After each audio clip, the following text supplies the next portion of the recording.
हनुमान बेनीवाल की राजनीतिक पीड़ित की छवि गढ़ने की नाकाम कोशिश राष्ट्रीय लोकतांत्रिक पार्टी आरएलपी के प्रमुख और नागौर सांसद हनुमान बेनीवाल हाल ही में बार बार विवादित बयानों के चलते सुर्खियों में हैं। कभी सरकार पर बिना प्रमाण के गंभीर आरोप, तो कभी प्रशासन को चुनौती देना, ये उनकी पहचान बनता जा रहा है। उनके वक्तव्यों में गुस्सा, बेचैनी और राजनीतिक असंतुलन झलकता है। यही वजह है कि अब उनके समर्थकों के बीच भी सवाल उठने लगे हैं कि क्या यह वही बेनीवाल है जिन्होंने कभी जनहित के मुद्दों को लेकर संघर्ष किया था। बेनीवाल के नागौर स्थित घर का बिजली कनेक्शन 11 लाख रुपए से अधिक के बकाये के कारण 2 जुलाई को काट दिया गया। ऊर्जा मंत्री हीरालाल नागर ने स्पष्ट किया कि कानून सब पर समान है और जनप्रतिनिधियों को समय पर बिल भरने चाहिए ताकि जनता को सही संदेश जाए। लेकिन बेनीवाल ने इसे राजनीतिक षड्यंत्र बता दिया और सीधा मुख्यमंत्री भजनलाल शर्मा पर आरोप मढ़ दिया। गौर करने वाली बात यह है कि उनका बिजली कनेक्शन उनके बड़े भाई के नाम पर था और बार बार नोटिस मिलने के बावजूद भुगतान नहीं किया गया। सवाल यह भी है कि जब खुद को जनता का नेता कहते हैं, तो क्या नियमों का पालन करने का दायित्व नहीं बनता।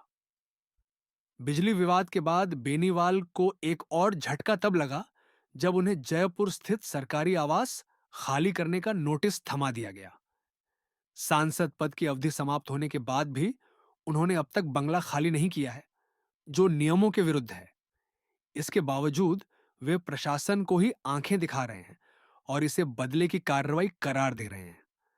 बेनीवाल का यह रवैया यह सवाल खड़ा करता है कि क्या कानून केवल आम नागरिकों के लिए है। जनप्रतिनिधि होकर जिम्मेदारी निभाना क्या उनका दायित्व नहीं। राजनीतिक गलियारों में बेनीवाल के खिलाफ स्वर तेज हो चुके हैं। भाजपा, कांग्रेस और यहां तक कि स्थानीय नेताओं ने भी उनके रवैये की आलोचना की है। विपक्ष का आरोप है कि बेनीवाल अपनी राजनीतिक जमीन खिसकते देख बौखलाहट में अनर्गल बयान दे रहे हैं और खुद को राजनीतिक पीड़ित दिखाने की कोशिश कर रहे हैं। वहीं आम जनता का एक बड़ा वर्ग भी सवाल कर रहा है कि जब नियम तोड़े जा रहे हैं, बकाया नहीं चुकाया जा रहा है, तो फिर प्रशासनिक कार्रवाई को राजनीतिक रंग क्यों दिया जा रहा है।